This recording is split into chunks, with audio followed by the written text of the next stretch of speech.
Aujourd'hui, je vais vous expliquer comment fonctionne Pendle assez rapidement. Pour ceux que ça intéresse, je sortirai bientôt un guide beaucoup plus complet et forcément plus long sur Pendle. Donc n'hésitez pas à vous abonner pour ne pas rater cette version si vous avez envie de tout savoir à propos du protocole Pendle. Mais évidemment, si je fais cette vidéo, elle ne va pas servir à rien. Aujourd'hui, on va quand même voir les bases du protocole Pendle. Et ça, c'est quand même important à connaître. Qu'est-ce qu'on peut faire sur Pendle? Comment ça fonctionne?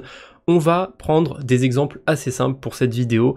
On va rester sur les stablecoins parce que c'est le plus simple à maîtriser, je trouve, autour de Pendle. Et actuellement, sur les stablecoins, on a plusieurs marchés, sur plusieurs blockchains. Il y a des trucs assez sympathiques à faire sur Pendle. Je vais prendre l'exemple du AUSDC sur la blockchain Sonic. Le AUSDC, c'est tout simplement de l'USDC déposé sur AAV. Donc, c'est de l'USDC qui génère du rendement parce qu'en déposant des stablecoins sur AAV, on peut générer du rendement. Pendle, ça va nous proposer plusieurs outils. Ça va nous permettre de spéculer sur le rendement qu'il y a autour de l'USDC sur AAV. Ça va nous permettre aussi de choper un rendement fixe sur de l'USDC. C'est pour ça que Pendle est assez populaire. Et on a le LP qui est un petit peu à part, qu'on ira voir en dernier. Il y a des choses à dire sur le LP. Mais on va commencer par le principal token, c'est le truc le plus simple à comprendre sur Pendle. En ce moment, le principal token du AUSDC, il peut me rapporter 8% annualisé, et c'est 8% fixe. Alors comment ça se fait que c'est 8% fixe? Eh bien parce qu'en fait ce principal token, actuellement je peux l'acheter à 97 centimes, donc 0,97 AUSDC. Et il y a un truc qui est très important sur Pendle, c'est les dates de maturité.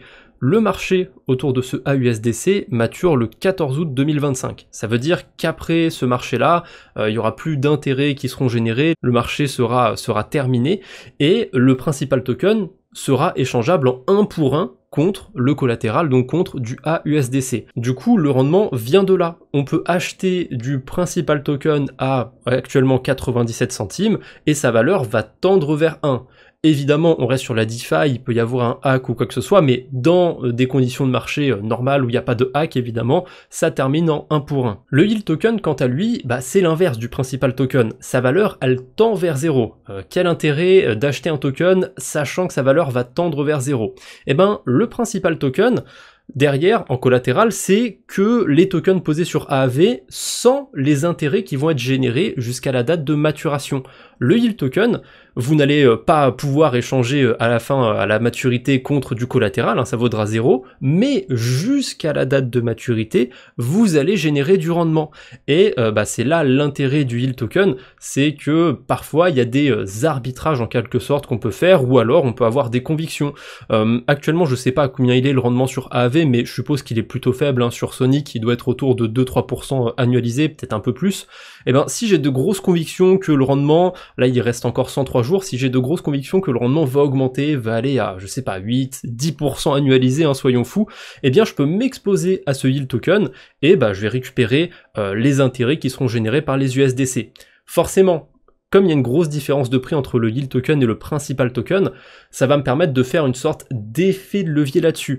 En fait, quand je viens mettre $1 sur le yield token, je vais pas recevoir le rendement $1, je vais recevoir le rendement de à peu près une quarantaine, cinquantaine de dollars déposés sur AAV. Vous comprenez l'intérêt du yield token maintenant? Ça permet de faire cet effet de levier. Bon, là, actuellement, le yield token n'est pas intéressant. C'est-à-dire que si le rendement ne bouge pas sur AAV jusqu'à la date de maturité, j'ai un rendement négatif, moins 41% APY. C'est pas terrible d'avoir un rendement négatif. Évidemment, dans certains cas, sur d'autres marchés, on a des rendements qui peuvent être positifs. Un cas qui me plaît bien, c'est le SUSDF en ce moment sur Ethereum. Si on s'expose au yield token et qu'on reste dans les mêmes conditions de marché, admettons que rien ne bouge jusqu'à la date de maturité, ici c'est le 25 septembre 2025, en m'exposant au yield token, je vais récupérer 18% d'intérêt. Comment ça se fait que dans ce cas-là, je récupère des intérêts? Le yield token, en ce moment, il coûte 5 centimes. Donc ça veut dire que si j'achète 1000 yield tokens, ça va me coûter à peu près $50. Sauf que dans les conditions actuelles, ces 1000 yield tokens, ils vont générer plus de $50 jusqu'à la date de maturité.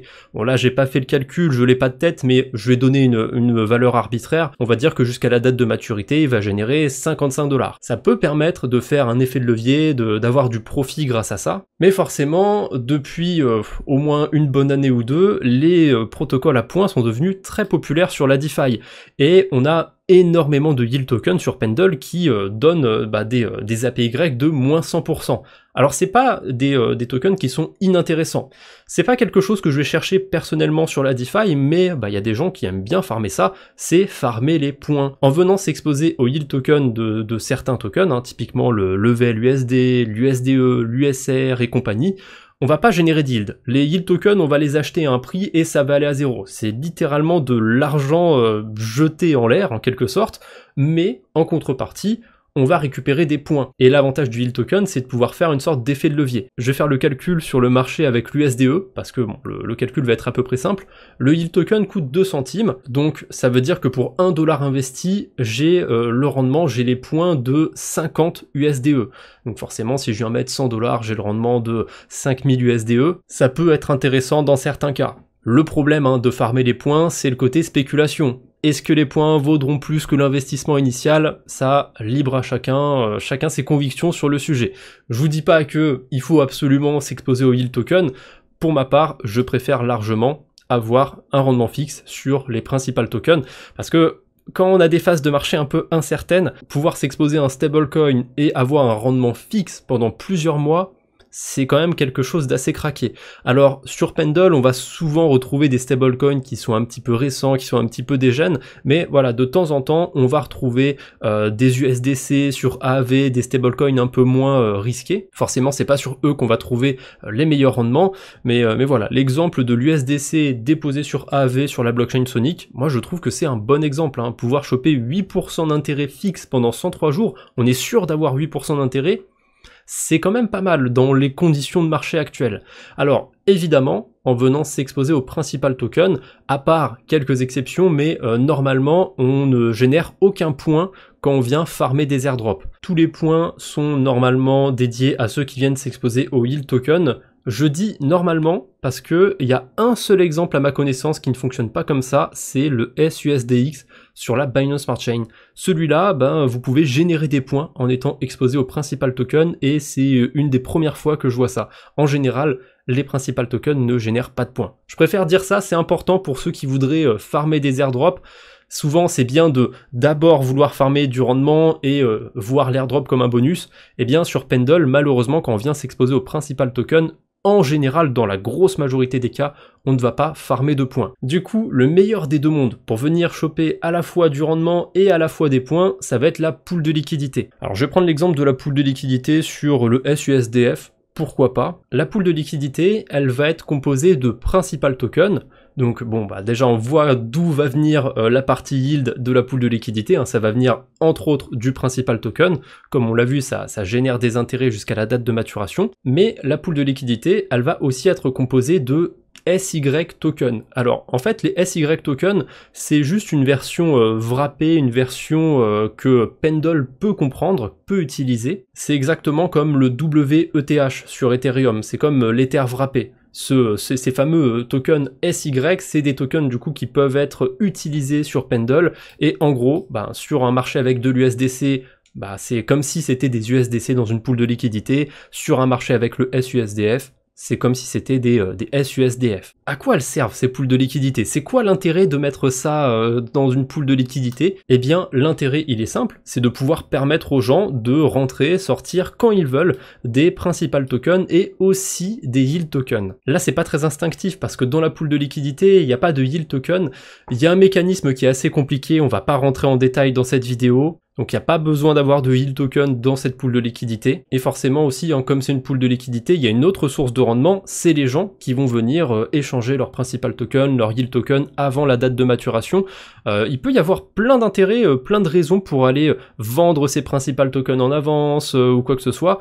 La raison principale, c'est si on veut bouger ses liquidités. On est resté sur un principal token pendant un mois, la date de maturation est pas très loin, on a peut-être pas intérêt à rester les derniers jours, on a besoin de liquidité maintenant, et bien on peut sortir grâce à la pool de liquidité.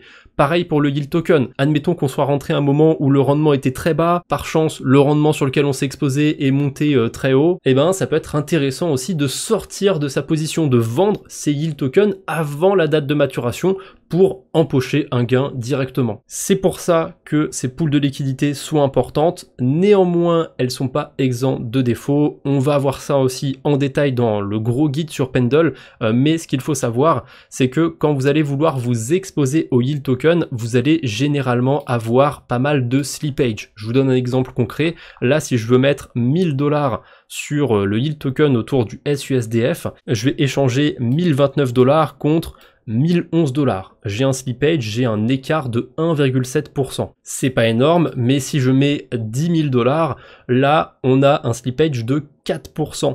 Et dites-vous que ça, c'est un des marchés les plus liquides. Il y a des marchés sur lesquels, en venant s'exposer avec 1000 $, on a parfois 40, 50, 60% de slippage. Donc, dans certains cas, c'est pas du tout intéressant de s'exposer au yield token avec des grosses ou des moyennes sommes. Forcément, ça va être le problème quand on vient s'exposer à un token qui permet de faire du levier, qui permet de décupler sa position. Bref, c'est tout pour aujourd'hui, j'espère que cette vidéo vous aura été utile, n'hésitez pas à laisser un j'aime, un commentaire sympathique si c'est le cas, on se retrouve bientôt j'espère, d'ici là portez-vous bien, salut tout le monde.